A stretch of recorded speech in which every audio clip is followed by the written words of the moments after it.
Concerned about the possibility of getting stuck in the sand, I fitted an electric winch. Now, considering myself to be utterly invincible, I headed off. In retrospect, the damage I did to the environment was shameful, but it was through ignorance.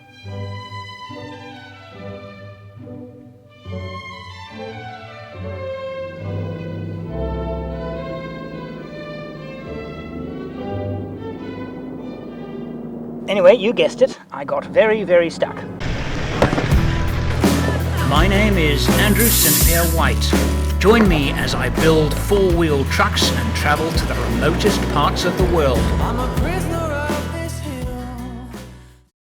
1984, in Namibia, I decided, well, before my trip, this was my first big expedition. I'd done some small trips, but this was the one where the first time I was going to go into a desert, be very, very, self-sufficient, and I thought I had to have a winch, must have a winch. Now, all my driving experience up to that point, and there wasn't a lot of it, were basically mucking about with my mates down at the river and now into the desert and encountering thick sand. And I thought a winch would be the answer to everything.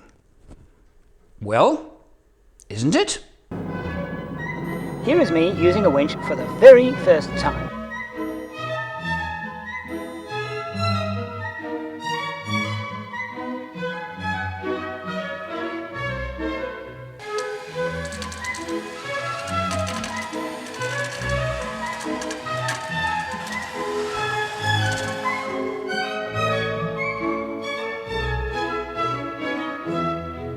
But this was the thing, you have to learn this stuff. So I just thought, oh, the winch would just pull me out. I had buried, you can see by the spinning of the wheels, I had just buried the car, not understanding that when you, particularly in sand, if you get bogged and the wheels start turning and you're not moving forward, stop immediately. Because all you're doing is making holes in the vehicle goes down and making obviously things much, much worse. In that particular case, I was buried up to the axles. Right, the axles were in the chassis. There was no light underneath the vehicle. I had truly, truly buried it. The digging process ultimately took 2.5 hours. And eventually I got the vehicle out. And the learning curve was incredibly steep that day. Equaling the Namibia episode was when I got stuck on the bank of a lake. We used to go sailing there a lot, and I was challenged to a race.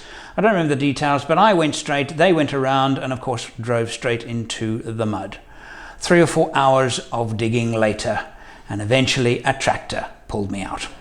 I subsequently learnt a lot of my driving and recovery skills at the Land Rover Owners Club. And we would have little gymkhana events where you had to drive between obstacles and try and miss them, and then you'd have, this course that you would have to drive very accurately, and it was really a test of accurate driving.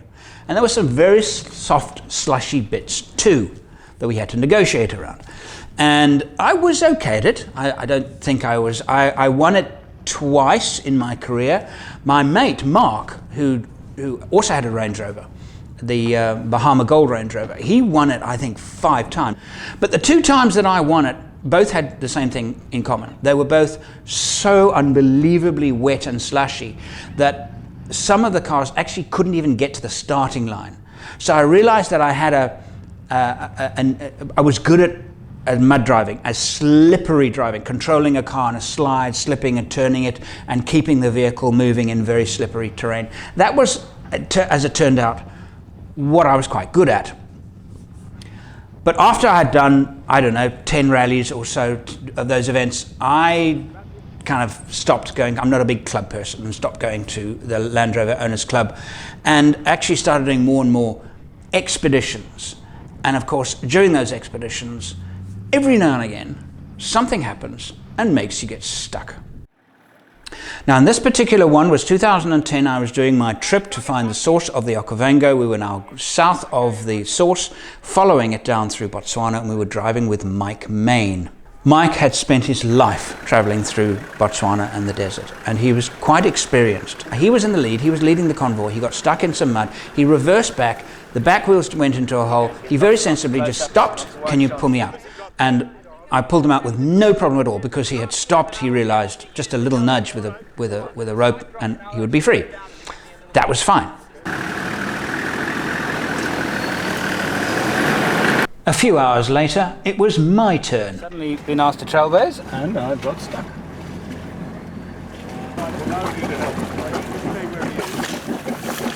I tell you what, it was very firm up to the point that I got stuck. Yeah. It was very sudden. It was, yes, I So noticed you that. could bring your vehicle pretty safely within snatch strap distance and pull me out backwards. Okay. And it turned out that Mike had never used a kinetic strap before. Okay, we're going to put about, you're going to give me about half the length. Yeah. So in other words, you're going to park half this length. You're going to put in a low range reverse. And you're going to drive as if you are driving out of the swamp. And when you feel the tension, Okay. keep going, keep the gas on. And you should get me up, but I am pretty deep, eh? Why are we doubling it? You need, you're going to halve the length. So in other words, you are going to stop with the front of your car here. Yeah. And then you're going to go. Oh, I see. And then it's going to pull and then Okay. pull me out. Okay, go. Go, go, go, go.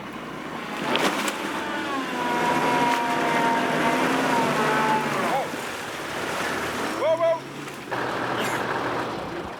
However, the most memorable time that I ever got stuck is on tape number 4. On the Makari salt pans, and it could have cost me my life. Here we are in one of the most beautiful parts of the world. Makari salt pans. I was driving a Toyota Prado, the 90 series. It was loaned to me by Toyota South Africa. It had very little equipment attached to it. We carried a spade and an air jack, and that was our recovery equipment, and we were driving on the Makari salt pans. It was the last day of the trip.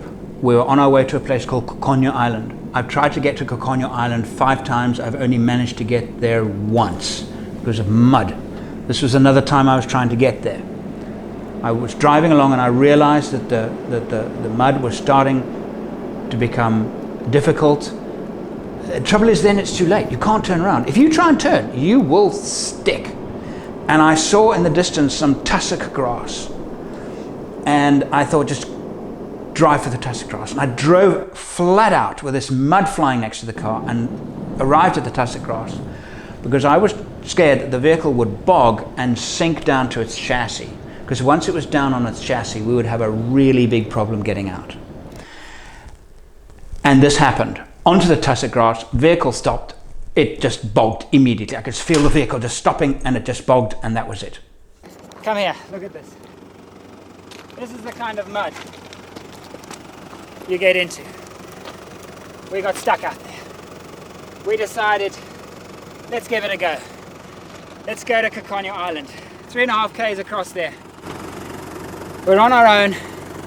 Surface is fine. So we give it a go, following all the rules I've just displayed to you. And it gets a little bit wet, but we keep going. Then it gets a bit wetter, about 1.5 k's across. It's pretty wet, but we're still floating.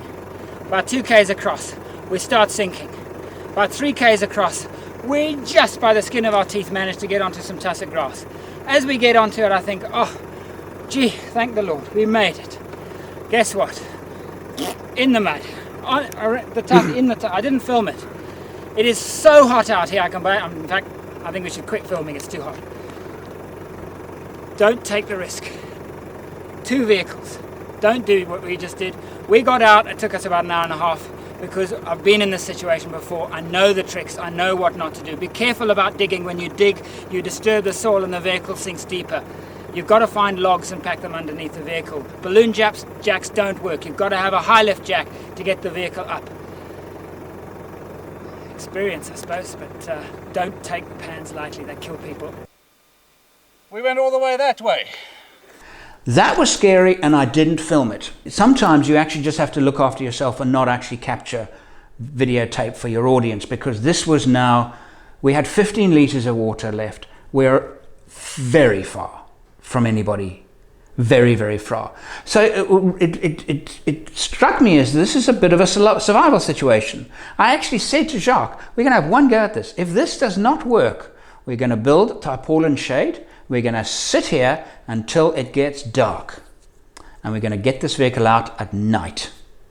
Because I realized that if the vehicle would not come out pretty quickly and we had that kind of environmental conditions, we wouldn't survive it. We didn't have enough water. We both immediately made ourselves a solution of rehydrant straight away before you even started the work. I put on long sleeve shirt, and you know, we did this methodically, and we were fine. We got away with it. And I think it's situations like that, and it was one of the few that I've ever been in, where a situation like that where you actually, your life is being threatened, and if you just go bull at a gate, just get the vehicle out no matter what, just, you know, you can get yourself into a lot of trouble. And so I think it was just presence of mind said, no, stop. We're going to do this properly. And we're going to drive out of here, you know. And it turned out for the best. Again, a huge learning curve. Tomorrow, how I so very nearly rolled my troop carrier. Yes, my nice green V8. Nearly turned it over. See you tomorrow. One video every day until Christmas. Subscribe and hit the little bell notification button.